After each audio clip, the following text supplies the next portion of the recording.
میں یہ بالکل اپنے پچھلے لانگ مارچ کو بھی چھوڑے،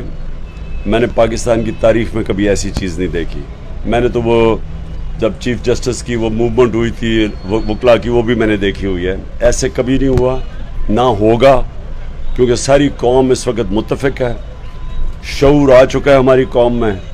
فیصلہ کر بیٹھے ہیں وہ کہ وہ یہ ان چوروں کو جو باہر کی سازش کے ذریعے مسلط کیا گیا، لوگ ان کو مانتے نہیں ہیں، اور لوگ جو ان کی مدد کرے گا لوگ ان کو بھی نہیں مانتے، جو ان کے سہولت کار ہیں لوگ ان کے بھی خلاف ہو رہے ہیں۔ اس لیے واضح ہے کہ قوم کدھر کھڑی ہے، اور یہ جتنا مارچ اسلام آباد کی طرف جائے گی،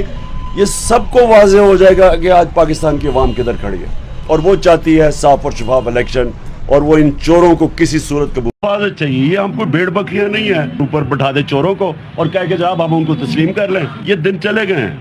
اور یہ قوم اب آپ دیکھ لیں گے، آپ کے راستے میں آپ کو نظر آ جائے گا، یہ قوم نے اب یہ ایکسیپٹ نہیں کرنا